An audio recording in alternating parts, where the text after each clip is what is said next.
Welcome to Muslim Apologetics Australia.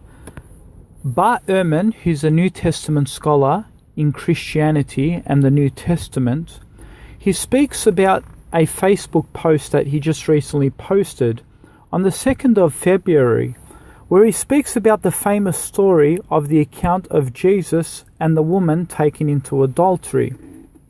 Now, as you know, the professor and many other New Testament scholars have said that this actual verse does not exist in the earliest, most ancient manuscripts. It's a later edition. So it's probably not part of the original. Therefore, Christians use this particular verse to show that there was a change in the New Testament law, because the Old Testament provided evidence that women who actually commit adultery get stoned by that Mosaic law. Now, when a Muslim brings this subject up with a Christian and says, hey, look, you shouldn't blame us Muslims. You shouldn't be blaming us Muslims for stoning women or men for committing adultery, because that very same teaching is found in the Old Testament, part of the Mosaic law, and that's exactly what the Jews practiced. Now, Christians will often cite the passage in John 7:59, 8-12, where apparently they use this as a verse to show that Jesus turned away those who claimed that the woman was committing adultery. And basically, Jesus forbade the teaching of killing those who commit adultery. They use this verse. This was heavily used. You can go to any apologetics debate group and this subject comes up, and Christians always heavily use this verse to show that Jesus showed forgiveness and mercy, and he turned away a woman who was brought to him on the presumption that she committed adultery. And so basically Jesus did not judge her. And they use this and they say this is a justification that there is no more killing women who commit adultery. Now, I raised this question to Bart Ehrman in the same thread, and I wrote to Bart Ehrman. I said, Dr. Ehrman, what are your thoughts? I said, Christians make a theological point that women who commit adultery should not be stoned as the law taught in the Old Testament, because they quote the New Testament passage which you cite saying Jesus changed the law and taught forgiveness. But now that it is established that it's a little later edition not found in the earliest, would that mean that the Christians have to reconsider their position in bringing back the death penalty? And Bart Ehrman replies, and he says, as you can see in the screen, he says, my view is that we should not stone people who commit adultery. Now, he didn't really get my question, so I rephrased my question to him, and I said, Professor Dr. Ehrman, but your view is one that is now based from a secular, non-religious perspective, because I take it that you're now an agnostic. Perhaps I did not explain my question properly. When I asked your position or thoughts, it was in reference to would it now be hypocritical for Christians to base the removal of the stoning legislation of women based on a verse that is perhaps not authentic. Therefore, would it not be more correct for Christians to go back to the original teaching of stoning people, because the verse they use to forbid its practice is not exactly authentic, or as you say, not found in the earliest manuscripts?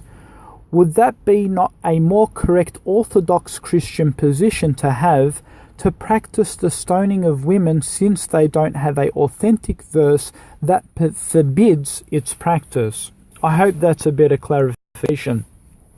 So we're waiting on Ehrman's clarification here, because he misunderstood the question.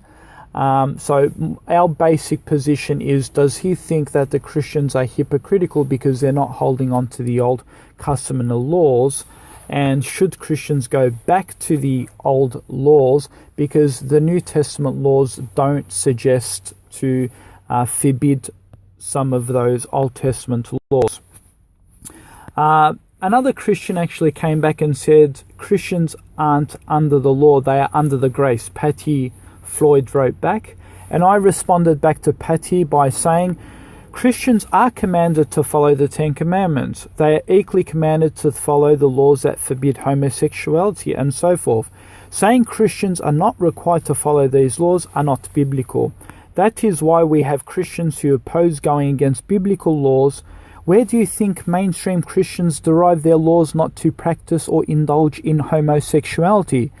It's directly related to the biblical laws that forbid such practices.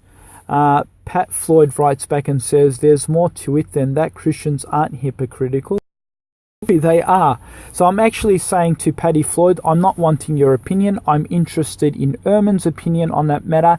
And now we're actually waiting for that. So I'm going to do a part 2 of this video if Bart Ehrman does respond. But it's interesting that we're actually hopefully engaging with Bart Ehrman. If he can give us a response, that would be absolutely fantastic and a great clarification. I mean, we can bring up more points. For example, Christians themselves appeal to the New Testament to see what other laws that have been changed. For example, when the stoning of the law in the Old Testament was allowed, you can stone adulteresses, Christians appealed to the laws in the New Testament to forbid its practice. So they quote the narration, the passage in that passage, which suggests that Jesus turned away a woman who committed adultery. So if Christians are looking into the New Testament to see where it's improved or changed, why can't we now look at the New Testament and see that there are no laws that actually change it? There are no laws to do that. Or are there any laws? But we now know that the law that forbids it, it's a later addition. It's not in the original manuscript. So again, how do Christians justify their position to end that law, such as to punish adultery? So, another example we could show is, for example, eating pork was completely forbidden in the Old Testament. Now, why do Christians eat pork in the New Testament? Because there's a new law that in the Gospel of Mark, which Christians use, which say that anything that comes from the outside does not defile you. So Christians use the New Testament as a proof to show that it has been changed from the Old Testament. And they did the same thing with the punishment of adultery. The punishment of adultery is found in the Old Testament. Now, for them to give the justification that it's changed, they appeal to the New Testament, where the New Testament apparently says where Jesus turned away the woman who committed adultery. So, since we have now established that they don't have that in the New Testament, they now need to go back to the Old Testament and follow that teaching. Similarly, if there was no verse that allowed eating pork in the New Testament, then Christians had to remain on that Old Testament law, unless they can prove it that it was changed. Now, they can't do that now with the punishment of adultery, because that verse in particular is not found in the earliest manuscripts, and it's deemed unauthentic. Remember, Christians say the earlier we go into the manuscript, the more authentic the narration is. That's why biblical scholars cancel out some of the verses that have been removed from the NIV that are still found in the King James Version. Christians remove these verses because they're not found in the earliest text, so they deem it unauthentic.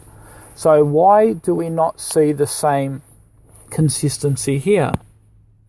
If it's not in the earliest, then again it's not authentic. So Jesus again did not forbade the teaching of killing people who commit adultery. Thank you.